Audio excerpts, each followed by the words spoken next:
ಅಜ್ಞಾನತಿಮಿರಚ್ಛೇದಂ ಬುದ್ಧಿಸಂಪತ್ಪ್ರದಾಯಕಂ ವಿಜ್ಞಾನವಿಮಲಂ ಶಾಂತಂ ವಿಜಯಾಖ್ಯಗುರುಂ ಭಜೆ.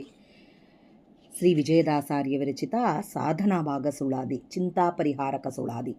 ವ್ಯಾಕುಲವೇನೋ ಮನವೇ ಯಾಕೆ ನಿನಗೆ ನಿತ್ಯ ಸಾಕುವದಾತರ ಶ್ರೀಕಾಂತನನು ದಿನ ಲೋಕವನ್ನೆಲ್ಲ ಸಾಕುವ ಪಾರಕರ್ತ ಬೇಕೆಂದು ಪ್ರತಿದಿನ ಜೋಕೆ ಮಾಡುವನೋ ಕಕ್ಕುಲಾತೆ ವಿಡಿದು ಲೌಕಿಕದೊಳು ಬಿದ್ದು ಕುಕರ್ಮವನು ಸರಸಿ ಶೋಕಕ್ಕೊಳಗಾಗದಿರು ನೂಕು ಸಂತಾಪವಾನೇಕ ಬಗೆಯಿಂದ ವಾಕು ಸಾರಿದೆನಿದು ನೀ ಕೇಳು ದೃಢವಾಗಿ ಈ ಕುಂಭಿನಿಯ ಮಧ್ಯ ಪ್ರಾಕೃತವಿಡಿದು ಬದುಕುವ ಜೀವಿಗಳ ಸಾಕುವನಾರು ಗೋಕುಲಾಂಬುದಿ ಚಂದ್ರ ವಿಜಯ ವಿಠಲ ಗ್ರಾಸ ಹಾಕುವನಿರಲಾಗಿ ನೀ ಕಳವಳಿಸುವರೇ. ಬರಬಂದರೇನು ಬಾರದಿದ್ದರೆ ಏನು ಧರೆಯೆಲ್ಲ ಇಂದು ಕರಗಿ ಹೋದರೆ ಏನು ಅರಸನಾಗಿದ್ದವರ ಕರುಣ ತಪ್ಪಿದರೇನು ವರುಷಗಳ ತಡೆದು ಇರಲಿ ಇದ್ದರೆ ಏನು ಗಿರಿ ಸಮುದಾಯಗಳು ಹರಿದು ಬಂದರೆ ಏನು ಹರಿದು ಮುಗಿಲು ಮೇಲೆ ಒರಗಿದರೇನು ಧರಣಿ ಪಾಲಕರಂಗ ವಿಜಯ ವಿಠಲರೇಯ ಪರಮ ಪುರುಷ ಹರಿಯ ಶರಣಗೆ ಭಯವೇನು.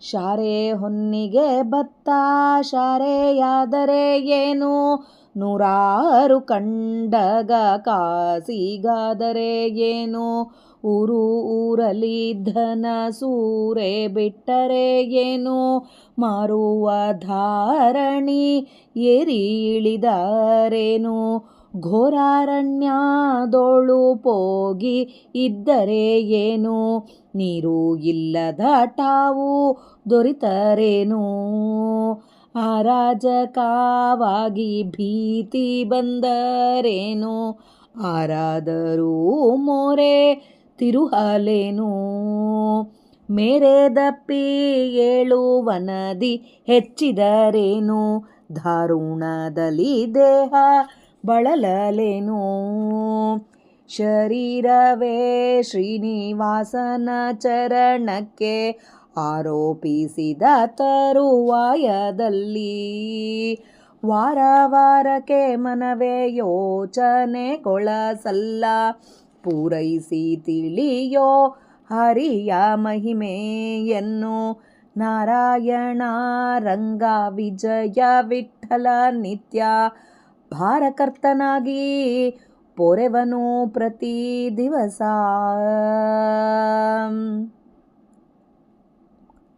ಉದರದೊಳಗೆ ಬಂದು ಉದುಭವಿಸಿದಾಗ ವದನಕ್ಕೆ ತಂದು ತೊಡದವರಾರೋ ಬೆಣ್ಣಿಯ ಬದಿಗನು ತಾನಾಗಿ ಪದೇ ಪದೆಗೆ ಹರಿ ಬದಿಯಲ್ಲಿ ನಿಂತು ಉದುಳ ನೋಡುತ್ತಲಿದ್ದು ಪೊದೆವನಗಿರಿಗುಹೆ ಹೊದರಿ ನೋಳಿದ್ದರು ಕ್ಷುದೆಯಾಗೊಡದಂತೆ ಮಧುರನ್ನವ ತಂದು ಉದಯಾಸ್ತಮಾನ ಬಿಡದೆ ಉಣಿಸುವ ಸತ್ಯ ಮದಡು ಮಾನವ ನಿನ್ನ ಉದರ ಚಿಂತೆಯ ಬೀಡು ಹೃದಯದೊಳಗೆ ಸೀರಿ ಪದುಮನಾಭನ ಈಡು ಒದಗಿ ಸಾಕುವ ತಂದೆ ವಿಜಯ ವಿಠಲ ನೀರೇ ಇದೆ ಧೈರ್ಯವಿಡಿದು ಮುದದಿಂದ ನಲಿದಾಡು ಹಿಂದೆ ಬಹು ಜನನಂಗಳು ಬಂದು ಪೋದುದಕ್ಕೆ ಒಂದು ತೃಣವಾದರು ನಿನ್ನಿಂದ ನೀನೇ ಗಳಿಸಲಿಲ್ಲ ಇಂದಿರಾ ರಮಣನು ಒಂದು ಪರಿಯಲ್ಲಿ ಬಾಂಧವನಾಗಿ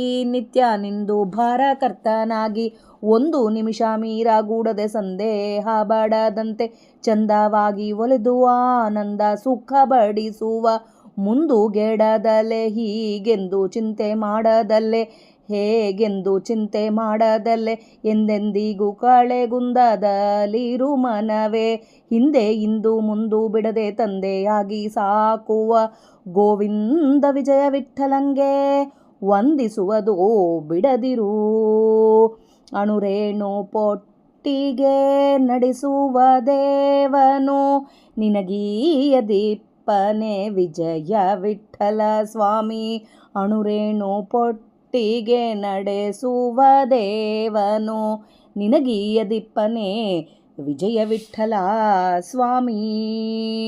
ಮಧ್ವಾಂತರ್ಗತ ಶ್ರೀಕೃಷ್ಣಾರ್ಪಣಮಸ್ತು. ಜಯ ವಿಜಯರಾಯ. ಹರೇ ಶ್ರೀನಿವಾಸ. ಹರೇ ಶ್ರೀನಿವಾಸ. ಇವತ್ತು ನಾವು ಶ್ರೀ ವಿಜಯದಾಸಾರ್ಯ ವಿರಚಿತ ಚಿಂತಾ ಪರಿಹಾರಕ ಸುಳಾದಿಯ ಅರ್ಥ ತಿಳಿಲಕ್ಕೆ ಪ್ರಯತ್ನ ಮಾಡೋಣ. ಸುಳಾದಿನೇ ಚಿಂತಾ ಪರಿಹಾರಕ ಅಂತ ಹೇಳ್ತಾರೆ. ಈ ಸುಳಾದಿಯನ್ನು ಶ್ರೀ ವಿಜಯದಾಸರು ಮನಸ್ಸಿಗೆ ಶಾಂತಿ ನೀಡುವ ಸುಂದರ ಉಪದೇಶ ನೀಡಿದ್ದಾರೆ. ಯಾಕೆ ಚಿಂತೆ ಮಾಡ್ತೀಯಾ, ನಿನ್ನ ಸಾಕುವ ಹರಿ ಇದ್ದಾನೆ ಅಂಥ ಭಾವನೆ ಎಲ್ಲ ಕಡೆ ಹರಿಯುತ್ತಿದೆ. ನಾವೀಗ ಈ ಸುಳಾದಿಯನ್ನು ಅರ್ಥ ತಿಳಿಲಕ್ಕೆ ಪ್ರಯತ್ನ ಮಾಡೋಣ. ವ್ಯಾಕುಲವೇನೋ ಮನವೇ ಯಾಕೆ ನಿನಗೆ ನಿತ್ಯ. ಮನಸ್ಸೇ, ಯಾಕೆ ಯಾವಾಗಲೂ ಆತಂಕಗೊಳಗಾಗಿ ಇರ್ತೀಯ, ಯಾಕೆ ವ್ಯಾಕುಲವಾಗಿ ಇರ್ತೀಯ, ಯಾಕೆ ಚಿಂತೆ ಮಾಡ್ತೀಯ, ಯಾಕೆ ನಿನಗೆ ನಿತ್ಯ ಸಾಕುವ ದಾತಾರ, ನಿತ್ಯ ಸಾಕುವ ನಿನ್ನಲ್ಲೇ ನಿನ್ನನ್ನೆಲ್ಲ ಕಾಲದಲ್ಲಿ ನಿತ್ಯ ಸಾಕುವ ದಾತನು ಶ್ರೀಕಾಂತನು, ಲಕ್ಷ್ಮಿಯ ಕಾಂತನಾದ ವಿಷ್ಣುವು ಇದ್ದಾನೆ. ನೀನು ಯಾಕೆ ಚಿಂತೆ ಮಾಡ್ತೀಯ. ಲೋಕವನ್ನೆಲ್ಲ ಸಾಕುವ ಭಾರಕರ್ತ, ಎಲ್ಲ ಲೋಕಗಳನ್ನು ಸಾಕುವ ಭಾರಕರ್ತನಾಗಿದ್ದಾನೆ. ನಮ್ಮೆಲ್ಲರನ್ನ ಹೊತ್ತುಕೊಂಡಿದ್ದಾನೆ ನಮ್ಮಪ್ಪ. ಅವನು ಇದ್ದಾಗೆ ಯಾಕೆ ಚಿಂತೆ ಮಾಡ್ತೀಯಾ. ಬೇಕೆಂದು ಭಾರಕರ್ತ ಬೇಕೆಂದು ಪ್ರತಿದಿನ ಜೋಕೆ ಮಾಡುವನೇ. ಅವನು ಪ್ರತಿದಿನ ನಿನ್ನ ಉಪದ್ರ ಬಿಳಿಸ್ತಾನೆ ನಮ್ಮ, ಬಿಳಿಸ್ತಿಲ್ಲ, ಉಪದ್ರವ ಕೇಳದೆ ಬಿಡುವನೇ. ನಿನಗೆ ಏನಿದ್ರೆ ಜೋಕೆ ಮಾಡೋದಿಲ್ಲ, ನಿನಗೆ ಅದನ್ನು ಕಷ್ಟ ಕೊಡೋದಿಲ್ಲ. ನೀನು ಯಾಕೆ ಚಿಂತೆ ಮಾಡ್ತೀಯಿ, ನಿನ್ನ ಬಗ್ಗೆ ಆಲೋಚನೆ ಮಾಡ್ತಾನೆ. ಕಕ್ಕುಲಾತಿ ಹಿಡಿದು ಲೌಕಿಕದೊಳು ಬಿದ್ದು, ಕಕ್ಕುಲಾತಿ ಹಿಡಿದು ನೀನು ಲೌಕಿಕದೊಳಗೆ ಬೀಳಬೇಡ. ಅಸಹನೆಯಿಂದ ಅಲೌಕಿಕ ಚಟುವಟಿಕೆಗಳು ಅದು ಬಿಡಬೇಕು, ಲೌಕಿಕ ಆಸೆಗಳು ಅದರೊಳಗೆ ಬೀಳಬೇಡ ಅಂತ ಹೇಳ್ತಾರೆ.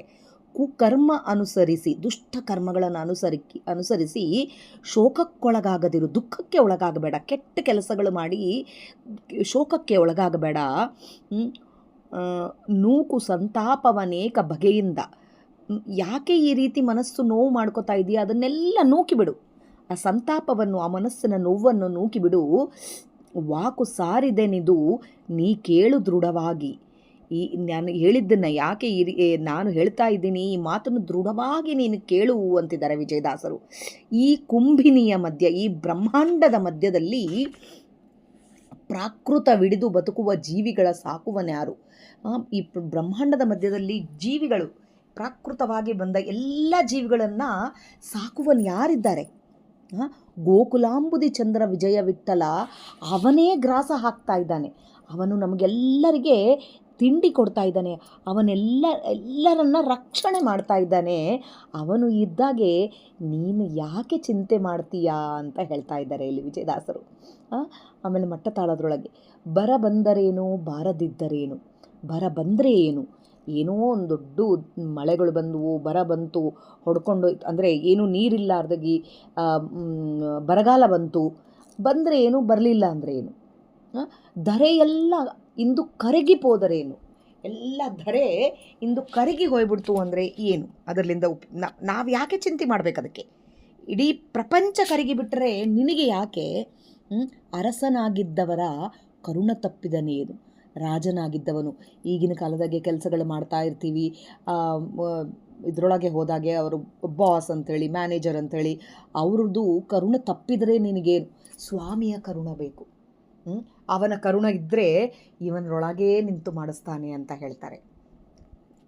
ಇದಕ್ಕೆ ಒಂದು ದೃಷ್ಟಾಂತ. ನಮ್ಮ ತಂದೆಯವರೇ ತಾವು ಆರಾಧನೆಗೆ ಹೋಗಬೇಕು ಅಂತಂದಾಗೆ ಒಂದು ಏನೋ ಇನ್ಸ್ಪೆಕ್ಷನ್ ನಡೀತದ, ಸೈನ್ ಮಾಡೋದಿರ್ತವೆ, ನೀವು ಹೋಗ್ಲಿಕ್ಕೆ ಇಲ್ಲ ಅಂಥೇಳಿ ಹೇಳಿದ್ರಂತೆ. ಯಾವತ್ತೂ ನಮ್ಮ ತಂದೆ ಆರಾಧನೆ ಬಿಟ್ಟಿರಲಿಲ್ಲ ಹೋಗೋದು. ಹೀಗಾಗಿ ಅವ್ರು ಹಾಗೆ ಅಂತಾರೆ ಅಂಥೇಳಿ ತಮ್ಮ ಪಾಟಿಗೆ ತಾವು ಬಂದುಬಿಟ್ರಂತೆ. ಆವಾಗೆ ಆರಾಧನೆಗೆ ಬಂದ ಮೇಲೆ ಒಂದು 3 ದಿವಸ 4 ದಿವಸ ಎಲ್ಲ ಆರಾಧನೆ ಮುಗೀತು, ವಿಜಯದಾಸರ ಆರಾಧನೆ ಮುಗೀತು. ತಾವು ಬಂದುಬಿಟ್ರು. ವಾಪಸ್ ಬಂದಮೇಲೆ ಆಫೀಸ್ಗೆ ಹೋದ್ರಾಗ ಏನಂತಾರೋ ಏನೋ ಅಂತ ಟೆನ್ಷನ್ನು. ಗೌರ್ಮೆಂಟ್ ಕೆಲಸ ಮಾಡ್ತಿದ್ರು ಬೇರೆ. ಯಾವುದೋ ಇನ್ಸ್ಪೆಕ್ಷನಿಗೆ ಬರ್ತಾರೆ ಅಂದರು, ಸೈನ್ ಮಾಡ್ತಾರೆ ಅಂದರು, ಯಾರು ಬರ್ತಾರೋ ಏನು ಮಾಡ್ತಾರೋ ಇದು ಟೆನ್ಷನ್ನು. ಆಮೇಲೆ ಅಷ್ಟುವರೆಗೆ ಅದೇ ಹೇಳ್ತಾಯಿದ್ರು ನಮ್ಮ ತಂದೆ, ಅರಸನಾಗಿದ್ದವನ ಕರುಣ ತಪ್ಪಿದರೇನು, ಅವನ ಕರುಣ, ಅವನ ಮ್ಯಾನೇಜರ್ ಅವನ ಕರುಣ ತಪ್ಪಿದರೇನು, ಸ್ವಾಮಿ ಕರುಣ ಇರ್ತದ. ವಿಜಯದಾಸರು ಸ್ವಾಮಿಗೆ ಹೇಳಿ ಎಲ್ಲ ಮಾಡಿಸ್ತಾರೆ ಅಂತೇಳಿ ಹೇಳ್ತಾಯಿದ್ರು. ಹಾಗೆ ಅವನು ಬಂದಾಗೆ 4 ದಿನ ಬರಲಿಲ್ಲ. ಏನು ಅನ್ಕೋತಾನೋ ಏನೋ, ಇನ್ಸ್ಪೆಕ್ಷನ್ ಆಯ್ತೇನ್ರಿ ಸರ್ ಅಂತ ಕೇಳಿದರು. ಆಯ್ತೇನ್ರಿ ಅಂತಂದ್ಗಳಿಗೆ, ಇಲ್ಲ ರೀ ಇನ್ಸ್ಪೆಕ್ಷನಿಗೆ ಬರೋ ಆತ ಇಲ್ಲ ಒಂದು 4 ದಿನ ಬರ್ಲಿಕ್ಕಾಗಲ್ಲ ಅಂತ ಫೋನ್ ಮಾಡಿ ಹೇಳಿದ್ದಾನೆ. ಅವತ್ತು ಬರೋನಿದ್ನು, ಬರ್ಲಿಕ್ಕಾಗಲ್ಲ ಅಂತ ಫೋನ್ ಮಾಡಿ ಹೇಳಿದ್ದಾನೆ ಅಂತ ಹೇಳಿದರು. ಎಷ್ಟು ಇದು ನೋಡ್ರಿ, ಅಂದರೆ ಇಲ್ಲಿ ಸ್ವಾಮಿ ಬಂದು ಆ ಅರಸನಾಗಿದ್ದವನ ಕರುಣ ತಪ್ಪಿದರೆ ಹೋದರೆ ಹೋಯ್ತು ಅಂತ ಹೋದರು. ಅಲ್ಲಿ ಮೇಲೆ ಒಬ್ಬನ ಅರಸ ಕೂತಿದ್ದಾನೆ, ಅವನು ನೋಡ್ಕೋತಾನೆ ಅಂಥೇಳಿ ಅವರ ನಂಬಿಕೆ ಅವ್ರನ್ನ ಏನೂ ಮಾಡಿಸ್ಲಾ ಇಲ್ಲ. ಆ ಥರ ಅದು ಹೇಳ್ದಾಗೆಲ್ಲ ಒಂದೊಂದು ಮರುದಿನನೇ ಇದ್ದಿದ್ದು ಇನ್ಸ್ಪೆಕ್ಷನ್ನು ಬರ್ತಾರೆ ಅಂತ ಸಂಜೆವರೆಗೆ ಹೇಳಿರೋದು. ಬೆಳಗ್ಗೆ ಬರಲಿಲ್ಲ ಅಂತಂದರೆ ವಿಜಯದಾಸರು ದೇವರಿಗೆ ಹೇಳಿ ಆತ ಬರಲಾರ್ದಂಗೆ ಮಾಡಿದ್ದಾರೆ. ಆ ಥರ ಅರಸನಾಗಿದ್ದವರ ಕರುಣ ತಪ್ಪಿದರೇನು, ವರುಷಗಳ ತಡೆದು ಇರಲಿ ಇದ್ದರೆ ಏನು, ವರ್ಷಗಳು ತಡೆದು ಇರಲಿ ಇದ್ರೇನು ಬಿಟ್ರೇನು ಏನಾದ್ರೇನು, ಗಿರಿ ಸಮುದಾಯಗಳು ಹರಿದು ಬಂದರೇನು. ಗಿರಿ ಸಮುದಾಯಗಳು ಹರಿದು ಹೋಗ್ತಾ ಇದ್ದಾವೆ, ಗುಡ್ಡಗಳು ಹರಿದು ಹೋಗ್ತಾ ಇದ್ದಾವೆ, ಸಮುದ್ರಗಳು ಹರಿದು ಹೋಗ್ತಾ ಇದ್ದಾವೆ. ಏನು ಹರಿದೋದ್ರೆ ನಿನಗೆ ಯಾಕೆ, ಹರಿದು ಮುಗಿಲು ಮೇಲೆ ಒರಗಿದರೇನು, ಆಕಾಶ ಕೆಳಗೆ ಬಿದ್ದರೆ ಏನು, ಆಕಾಶವೇ ಬಿದ್ದು ಹೋದರೆ ಏನು, ಧರಣಿ ಪಾಲಕರಂಗ ವಿಜಯ ವಿಠಲರೇಯ ಪರಮ ಪುರುಷ ಹರಿಯ ಶರಣರಿಗೆ ಭಯವೇನು. ಸ್ವಾಮಿ ಭೂಮಿಯ ನಾಥನಾದ ನಮ್ಮ ವಿಜಯ ವಿಠಲ ಆತನ ಶರಣಾಗತನಾದರೆ ಅವರಿಗೆ ಭಯನೇ ಇಲ್ಲ ಅಂತೇಳಿ ವಿಜಯದಾಸರು ಇಲ್ಲಿ ಹೇಳ್ತಾ ಇದ್ದಾರೆ. ಇನ್ನು ಮುಂದಿನ ತ್ರಿವಿಡತಾಳ, ಅಟ್ಟತಾಳ, ಆದಿತಾಳವನ್ನು ನಾವು ನಾಳೆ ನೋಡೋಣ. ಶ್ರೀಕೃಷ್ಣ ಅರ್ಪಣಿಸ್ತು.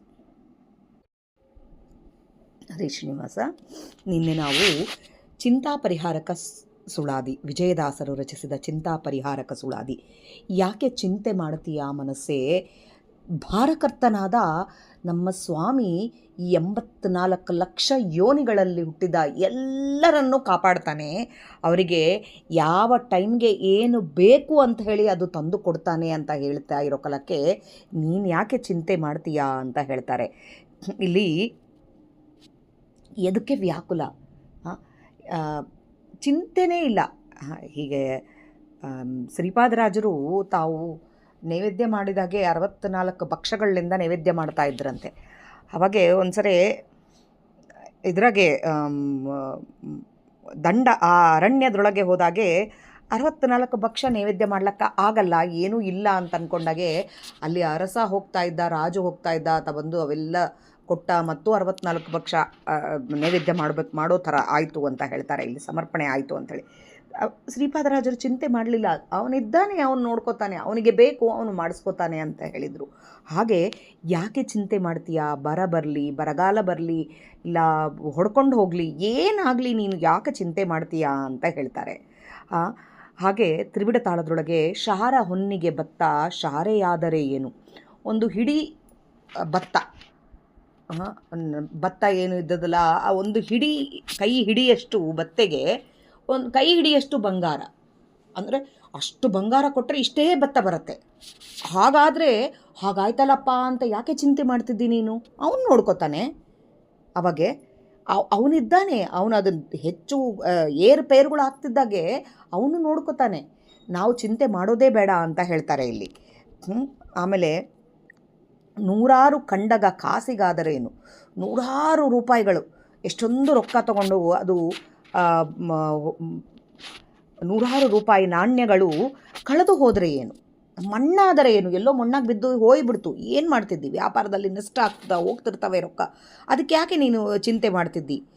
ಊರೂರಲ್ಲಿ ಹಣಗಳು ಅಂದರೆ ರೊಕ್ಕ ಕಳ್ಳರು ಕದ್ದರೆ ಏನು, ಕಳ್ತನ ಮಾಡಿದರೆ ಏನಾಗಿದೆ, ನಮ್ಮ ಭಕ್ತಿ ಉಳಿಬೇಕು, ಬಾಹ್ಯವಾದ ಆಸ್ತಿ ಹೋದರೆ ಏನಾಯಿತು ಅಂತ ಹೇಳ್ತಾರೆ. ಮಾರುವ ಧಾರಣೆ ಏರಿ ಇಳಿದರೇನು, ಬದಲಾಗುವ ಈ ವಸ್ತುಗಳ ಹಣಗಳು ಇದು ವಸ್ತುಗಳು ಏನೇನು ಪ್ರೈಸಸ್ ಇರ್ತಾವೋ ಅದನ್ನು ಏರಿ ಇಳಿದ್ರೆ ಏನು, ಪರಿಸ್ಥಿತಿಗಳು ಬದಲಾಗ್ತಾ ಇರ್ತವೆ, ಆದರೂ ಶ್ರೀನಿವಾಸನ ಶರಣ ಆಗಬೇಕು ಅಷ್ಟೇ, ಅದು ನಮಗೆ ಆ ಶರಣಾಗತ ಆಗಬೇಕು ಎಂಬುದು ತಿಳ್ಕೊಬೇಕಾಗಲಿ. ಅದು ಹೆಚ್ಚಾಯಿತು, ಕಡಿಮೆ ಆಯಿತು, ಸಮಯ ಬದಲಾಯಿತು, ಇದು ಯಾವುದಕ್ಕೂ ಚಿಂತೆ ಮಾಡಬೇಡ. ಅರಣ್ಯದೊಳಗೆ ಇದ್ದರೆ ಯಾಕೆ ನೀನು ಚಿಂತೆ ಮಾಡ್ತೀಯ? ಭಯಂಕರವಾದ ಅರಣ್ಯ, ಕಾಡಿನಲ್ಲೇ ವಾಸವಾದರೆ ಕೂಡ ಸ್ವಾಮಿ ನಿನಗೆ ಕೊಡ್ತಾನೆ ಎಂಬುದು ತಿಳ್ಕೊ.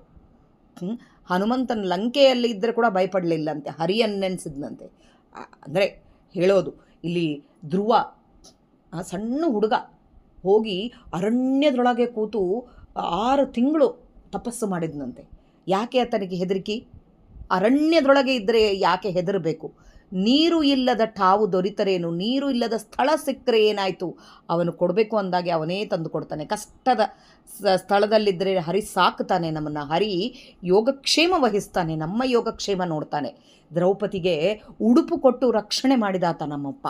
ಆರಾಜಕನಾಗಿ ಭೀತಿ ಬಂದರೇನು, ಶಾಂತಿಯಾಗಿ ಅರಾಜಕತ್ವ, ಇದು ಯುದ್ಧಗಳು ನಡೀತಾ ಇದ್ದಾವೆ, ಏನು ಬರ್ತಾ ಇದ್ದದ, ಅದರಿಂದ ಭೀತಿ ಬಂದರೆ ಏನದ, ಅವನು ನಮ್ಮನ್ನು ರಕ್ಷಣೆ ಮಾಡ್ತಾನೆ. ಸಮಾಜದಲ್ಲಿ ಅಶಾಂತಿ ಏನು ಬಂದರೆ ಕೂಡ ಅವನು ಇದ್ದಾನೆ, ಭಯಪಡಬೇಡ, ಅವನ ಮೇಲೆ ನಂಬಿಕೆ ಇಟ್ಕೋ ಅಂತ ಹೇಳ್ತಾರೆ.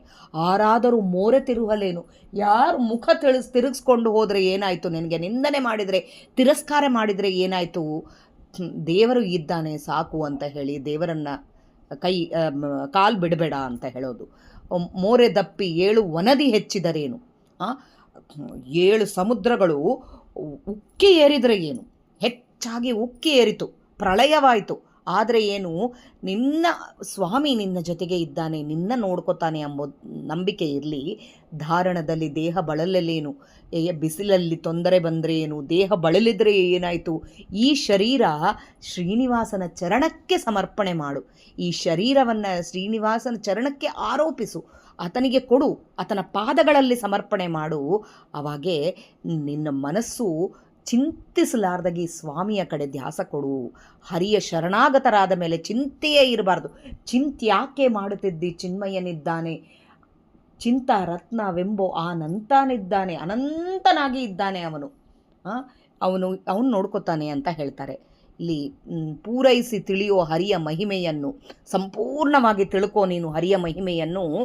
ನಾರಾಯಣ ರಂಗ ಶ್ರೀಹರಿ ವಿಜಯ ವಿಠಲ ನಿತ್ಯ ಭಾರಕರ್ತನಾಗಿ ಅವನು ನಮ್ಮ ಭಾರ ಹೊರ್ತಾ ಇದ್ದಾನೆ, ಅವನು ನಮ್ಮನ್ನು ಕರ್ಕೊಂಡು ಬಂದಿದ್ದಾನೆ, ಅವನು ನಮ್ಮನ್ನ ಭಾರ ಹೊರ್ತಾ ಇದ್ದಾನೆ ಅಂದಾಗೆ ಅವನ ಭಾರ ಹೊರ್ತಾ ಇದ್ದಾನೆ, ಅವನೇ ನಮ್ಮ ಭಾರ ಹೊರಿತಾರೆ. ಪ್ರತಿದಿನ ನಿನ್ನ ಕಷ್ಟಗಳನ್ನೆಲ್ಲ ತಾನು ಹೊರ್ತಾ ಇದ್ದಾನೆ, ಅದನ್ನು ನೀನು ಚಿಂತೆ ಮಾಡಬೇಡ ಅಂತ ಹೇಳ್ತಾರೆ. ಆಮೇಲೆ ಇದರೊಳಗೆ ಅಟ್ಟತಾಳದೊಳಗೆ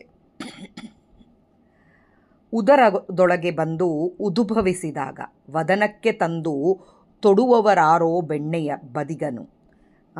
ಉದರದೊಳಗೆ ಬಂದು ಉದ್ಭವಿಸಿದಾಗ, ಹೊಟ್ಟೆಯಲ್ಲಿಂದ ದೇವರು ಹೊರಗೆ ಬರ್ತೀವಿ, ನಾವು ಉದ್ಭವಿಸ್ತಿದ್ದೀವಿ, ತಾಯಿ ಹೊಟ್ಟೆಯಲ್ಲಿಂದ ಹೊರಗೆ ಬಂದಾಗೆ ಯಾರು ತಂದು ನಮಗೆ ಬಾಯಲ್ಲಿ ಇಟ್ಟು ನಮಗೆ ಬೆಣ್ಣೆಯ ಬದಿಗನ್ನು ತಂದು ಬಾಯಲ್ಲಿ ಇಡ್ತಾ ಇದ್ದಾರೆ, ಸ್ವಾಮಿ ಇಡ್ತಾ ಇದ್ದಾನೆ ನಮಗೆ ತಾನಾಗಿ. ಪದೇ ಪದೆಗೆ ಹರಿ ಬದಿಯಲ್ಲಿ ನಿಂತು ಹದುಳ ನೋಡುತ್ತಲಿಪ್ಪ ತಾನಾಗಿ ನೋಡ್ತಾ ಇದ್ದಾನೆ. ಎಲ್ಲೆಲ್ಲಿ ನೀನು ಹೋಗ್ತಾ ಇದ್ದರೆ ನಿನ್ನ ಜೊತೆಗೆ ಬಂದು ಎಲ್ಲಿ ಬೀಳಬಾರ್ದು, ಎಲ್ಲಿ ನೋಡಿ ನೋಡಿ ನೋಡಿ ಕರ್ಕೊಂಡು ಹೋಗ್ತಾ ಇದ್ದಾನೆ ಆ ಸ್ವಾಮಿ ನಮ್ಮನ್ನು. ವನ ಗಿರಿ ಗುಹೆ ಹೊದರಿನೊಳಗಿದ್ದರು, ಎಲ್ಲಿ ಇದ್ದರೂ ಕೂಡ ವನದೊಳಗಿರಲಿ ಗುಹದೊಳಗಿರಲಿ ಎಲ್ಲನ್ನ ಇರು, ನೀನು ಕ್ಷುದೆಯಾಗಗೂಡದಂತೆ, ನಿನಗೆ ಹಸಿವೆ ಆಗಲಾರ್ದಾಗಿ ಮಧುರನ್ನವ ತಂದು ಉದಯಾಸ್ತಮಾನ ಬಿಡದೆ ಉಣಿಸುವ, ಬಿಡ್ಲಾರ್ದಾಗ ಉಣಿಸ್ತಾ ಇದ್ದಾನೆ. ಎಲ್ಲೆಲ್ಲೋ ಹೋಗಿರ್ತೀವಿ, ಒಂದೊಂದು ಸರಿ ಊಟಕ್ಕಿರತ್ತೇನೋ ಇಲ್ಲೋ ಅಂತ ಅನ್ಕೋತೀವಿ. ವನ ಎಲ್ಲೆಲ್ಲಿ ನೀನು ಎಲ್ಲಿ ವನ ಗಿರಿ ಗುಹೆ ಹೊದರಿನೊಳಗಿದ್ದರು, ಎಲ್ಲಿ ಇದ್ದರೆ ಕೂಡ ಕ್ಷುದೆಯಾಗಗೂಡದಂತೆ, ನಿನಗೆ ಹಸಿವೆ ಅಂಥೇಳಿ ಸಂಕಟ ಪಡಲಾರ್ದಾಗಿ ಕಷ್ಟಪಡಲಾರ್ದಾಗಿ ಮಧುರನ್ನವ ತಂದು ಉದಯಾಸ್ತಮಾನ ಬಿಡದೆ, ಬೆಳಗ್ಗೆ ಸಾಯಂಕಾಲ ಅಂತ ಬಿಡಲಾರ್ದಾಗಿ ಉಣಿಸುವ ಸತ್ಯ ಮದಡು ಮಾನವ, ಅವನು ಉಣಿಸ್ತಾನೆ, ಅದು ಸತ್ಯ, ಅದು ತಿಳ್ಕೋ ಅಂತ ಹೇಳ್ತಾರೆ. ಈ ವಿಷಯಕ್ಕೆ ನನಗೇ ಒಂದ್ಸರಿ ಆಗಿದೆ. ನಾವು ಇಲ್ಲಿಂದ ಮಧುರೈಗೆ ಹೋಗಿದ್ವಿ. ಮಧುರೈನಲ್ಲಿ ಒಂದೇ ಒಂದು ರಾಯರ ಮಠ ಇರೋದು, ಅದರೊಳಗೂ ಊಟದ ವ್ಯವಸ್ಥೆ ಇಲ್ಲ ಅಂದರು. ಅದು ರಥದ್ದು ಯಾರು ಗೊತ್ತಿದ್ದೋರಿಲ್ಲ, ಇಳ್ಕೊಂಡಿರೋದು ಒಂದು ಯಾವುದೋ ಒಂದು ಹೋಟೆಲ್ನಾಗೆ ಇಳ್ಕೊಂಡಿರೋದು, ಹೋಟೆಲಲ್ಲ, ಏನಂತಾರೆ ಅದು, PG ಥರ ಒಂದು ಮನೆ ಬಾಡಿಗೆ ಥರ ತೊಗೊಂಡಿದ್ವಿ ಒಂದು 2 ದಿನಕ್ಕೆ ಅಂಥೇಳಿ. ಸ್ನಾನಕ್ಕೆ ಅದಕ್ಕೆ ನಮಗೆ ಇರುತ್ತೆ, ಅದಕ್ಕೇನು ತ್ರಾಸಿರಲ್ಲ. ಆದರೆ ಅಡುಗೆ ಮಾಡ್ಕೊಳ್ಳೋಕೆ ಏನೂ ಇಲ್ಲ ಅಲ್ಲಿ, ಬರೀ ಒಂದು ರೂಮ್ ಮಾತ್ರ ಇರ್ತಾಯಿತ್ತು ಅಷ್ಟೇ. ಊಟದ್ದು ಚಿಂತೆ ಏನು ಮಾಡಬೇಕು ಅಂಥೇಳಿ. ಯಾಕೆ ಚಿಂತೆ ಮಾಡಬೇಕು, ಮಧುರೈಲಿಂದ ರಾಮೇಶ್ವರಂಗೆ ಹೋಗೋದಿತ್ತು.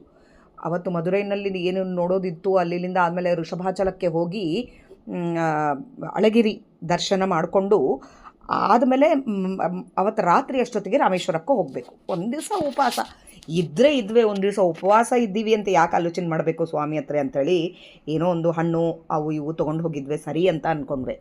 ಅಲ್ಲಿ ನಮ್ಮ ಸುಳಾದಿ ಬಳಗದವರು ಒಬ್ಬರು ಹೀಗೆ ಮಧುರೈಗೆ ಬಂದಿದ್ದೀನಿ ಅಂತ ಹೇಳಿದೆ. ಹೇಳಿದ ತಕ್ಷಣ ಅವರು ಮಧುರೈಲಿಂದ ಸ್ವಲ್ಪ ದೂರ, ಭಾಳ ದೂರದಲ್ಲಿ ಇರ್ತಾರೆ. ಅವ್ರು ಏನು ಮಾಡಿದರು, ಇಲ್ಲ ರೀ ಒಂದು ಅಡ್ರೆಸ್ ಕೊಟ್ಟರು. ಅಲ್ಲ, ರಾಯರ ಮಠಕ್ಕೆ ನಾನು ಹೇಳಿ ಮಾಡಿಸ್ತೀನಿ ಅಂದರು. ನಾನು ಫೋನ್ ಮಾಡಿದಾಗೆ ರಾಯರ ಮಠದಾಗೆ ಮಾಡಲ್ಲ ಅಂದರು. ಅವರು ರೆಗ್ಯುಲರಾಗಿ ಮಠಕ್ಕೆ ಹೋಗೋರು ಇರಬೇಕು. ನಾನು ಅವತ್ತಿನ ದಿವಸ ಊಟ ಇರಲ್ಲ ಅಂತ ಅಂದ್ಕೊಂಡು ಸುಮ್ಮನಾಗ್ಬಿಟ್ಟಿದ್ದೆ. ಆದರೆ ಸ್ವಾಮಿ ಎಷ್ಟು ಮಾಡಿಸ್ತಾನೆ ಅಂತಂದರೆ, ಅವ್ರು ಫೋನ್ ಮಾಡಿ ಇಲ್ಲ ರೀ ಇವತ್ತು ನಾನು ಹೇಳಿ ಮಾಡಿಸ್ತಾ ಇದ್ದೀನಿ ಬರ್ರಿ ಅಂದರು. ರಾಯರ ಮಠದಲ್ಲೇ ಅಡುಗೆಯವರಿಲ್ಲ, ಮ್ಯಾನೇಜರೇ ರಥದ ಅಡಿಗೆ ಸಂಪೂರ್ಣವಾಗಿ, ಕೊನೆಯ ರಥನೇ ಇದೇ ರಥದೊಳಗೆ ಟೈಮ್ನಾಗೆ ಹೋಗಿರೋದು, ಕೊನೆಯ ರಥ ಸಂಪೂರ್ಣವಾಗಿ ರಥದ ಅಡುಗೆ ಮಾಡಿಸಿದರು. ಎಷ್ಟು ಪಲ್ಯಗಳು ಮಾಡಿ ಎಷ್ಟು ಅಡುಗೆ ಮಾಡಿಸಿದ್ರು. ಇಬ್ಬರೇ, ನಾನು ನಮ್ಮ ಮನೆಯವರು, ಅವ್ರು ಯಾರು ನಮ್ಮ ಸುಳಾದಿ ಬಳಗದವರಿದ್ದಾರೋ ಅವರು ಒಬ್ಬರು, ಆಮೇಲೆ ಮ್ಯಾನೇಜರ್, 4 ಜನಕ್ಕೆ ಅಡುಗೆ ಮಾಡಿರೋದು ನೋಡ್ರಿ. ಉಪವಾಸ ಇರ್ತೀವಿ ಅಂಥೇಳಿ ಇದ್ದೇ ಸ್ವಾಮಿ ನಿನ್ನ ನೋಡ್ಲಿಕ್ಕೆ, ನೀನು ರಾಮೇಶ್ವರಕ್ಕೆ ಹೋಗಿ ನಿನ್ನ ನಾಮಸ್ಮರಣೆ ಮಾಡಬೇಕು ಅಂತ ನಾನು ಅಂದ್ಕೊಂಡಿದ್ದೆ. ಹಾಗೆ ಅಳಗಿರಿ ರಂಗನ್ನ ನೋಡಬೇಕು ಅಂಥೇಳಿ ಇಲ್ಲಿ ಇಳ್ಕೊಂಡಿದ್ದಂಗೆ ಆಯಿತು. ಊಟ ಇದ್ದರೆ ಇತ್ತು, ಇಲ್ಲಾಂದರೆ ಇಲ್ಲ ಅಂತಂದರೆ ಅವನು ಕರ್ಕೊಂಡು ಹೋಗಿ ಊಟ ಮಾಡಿಸ್ತಾ ಪಂಚಭಕ್ಷ ಪರಮಾನ್ನ ತಿನ್ನಿಸ್ದಂಗೆ ತಿನ್ನಿಸಿದ ನನಗೆ. ಹಾಗೆ ಕ್ಷುದೆಯಾಗಗೊಡದಂತೆ ಮಧುರನ್ನವ ತಂದು ಉದಯಾಸ್ತಮಾನ ಬಿಡದೆ ಉಣಿಸುವ ಸತ್ಯ ಮದಡು ಮಾನವ, ತಿಳ್ಕೊ ಇದು ಸತ್ಯ. ನಿನ್ನ ಉದರ ಚಿಂತೆಯ ಬಿಡು, ಅದಕ್ಕೆ ಹೊಟ್ಟೆ ಚಿಂತೆ ಬಿಡು. ಅವನು ನೋಡ್ಕೋತಾನೆ, ಎಲ್ಲಿಗೆ ಹೋದರೆ ಅವನು ನೋಡ್ಕೋತಾನೆ. ಹೃದಯದೊಳಗೆ ಸಿರಿ ಪದುಮನಾಭನ ಇಡು, ನಿನ್ನ ಹೃದಯದೊಳಗೆ ಲಕ್ಷ್ಮೀನಾರಾಯಣನ ಇಟ್ಟು ಅವನ ಚರಣಕ್ಕೆ ಬಿಡು. ಒದಗಿ ಸಾಕುವ ತಂದೆ ವಿಜಯ ವಿಠ್ಠಲನಿರೇ, ನಮ್ಮನ್ನು ಒದಗಿ ಸಾಕ್ಲಕ್ಕೆ ತಂದೆ ಅವನಿದ್ದಾನೆ. ಧೈರ್ಯವಿಡಿದು ಮುದದಿಂದ ನಲಿದಾಡು, ಧೈರ್ಯದಿಂದ ಅವನ ಶರಣಾಗತರಾಗಿ ಮುದದಿಂದ ನಲಿದಾಡು ನೀನು ಅಂತ ಹೇಳ್ತಾರೆ.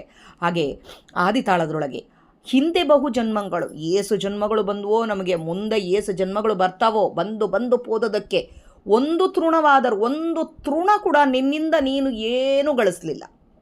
ಸ್ವಾಮಿ ಒಳಗೆ ನಿಂತು ಕೈ ಒಂದು ತುತ್ತು ತೆಗೆದು ನಾವು ಬಾಯಾಗಿಟ್ಕೋಬೇಕು ಅಂತಂದರೆ ಕೂಡ ಅವನ ಕೈಯಲ್ಲಿ, ನಮ್ಮ ಕೈಯಲ್ಲಿ ಅವನ ಕೈ ಇಟ್ಟು ಅವನು ತೆಗೆದು ನಮಗೆ ಬಾಯಲ್ಲಿ ಇಡಿಸ್ತಾನೆ.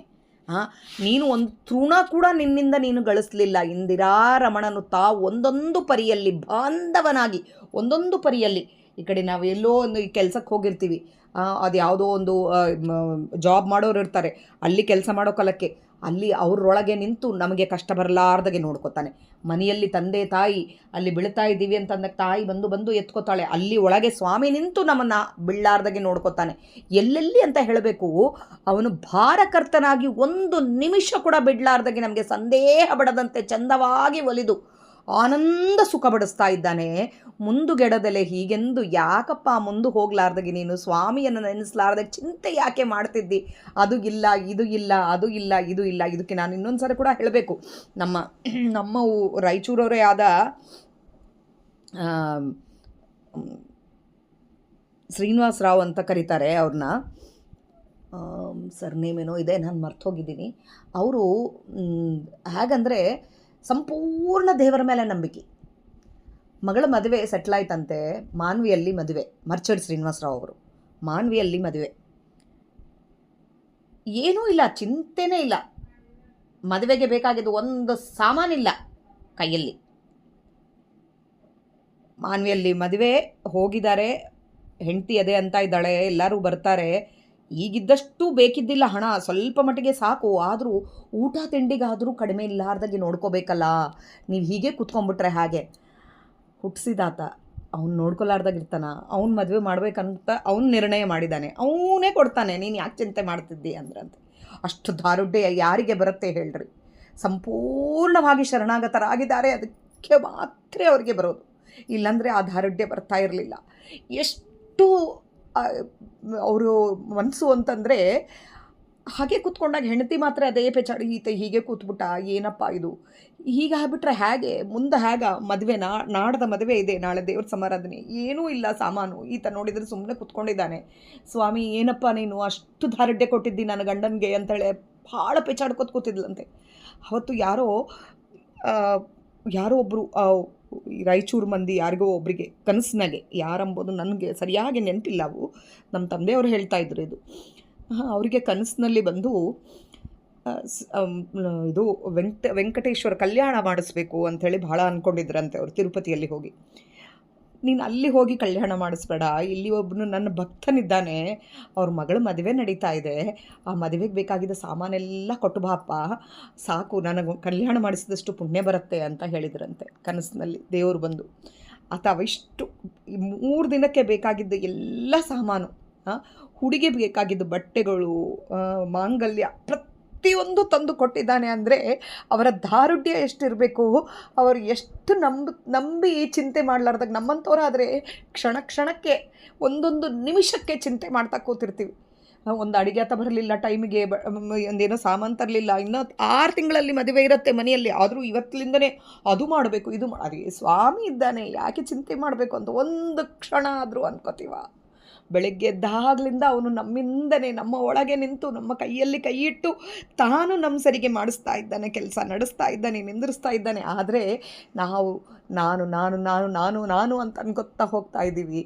ಆ ಚಿಂತೆ ಬಿಟ್ಬಿಡು, ಹೇಗಪ್ಪ ನಾಳೆಗೆ ನಾಡ್ದಕ್ಕೆ ಅವ್ರ ಮದುವೆ ಇವ್ರ ಮಕ್ಕಳಿಗೆ ಇವೆಲ್ಲ ಚಿಂತೆ ಮಾಡಬೇಡ, ಅವನು ನೋಡ್ಕೊತಾನೆ. ಎಂದಿಗೆಂದಿಗೂ ಕಳೆಗೊಂದದಲ್ಲಿರು ಮನವೇ, ಹಿಂದೆ ಮುಂದೆ ಹಿಂದೆ ಯಾವತ್ತೂ ಕಳೆಗೊಂಡ್ಬೇಡ, ಹಿಂದೆ ಇಂದು ಇವತ್ತು ನಾಳೆ ತಂದೆಯಾಗಿ ಸಾಕುವ ಗೋವಿಂದ ಇದ್ದಾನೆ, ತಂದೆಯಾಗಿ ಸಾಕ್ತಾನೆ ಅವನು.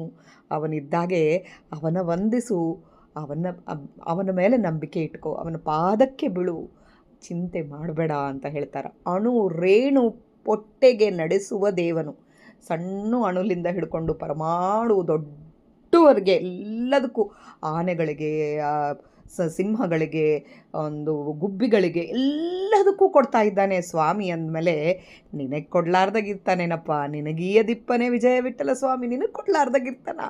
ಸ್ವಾಮಿನ ನಂಬು, ಚಿಂತೆ ಮಾಡಬೇಡ.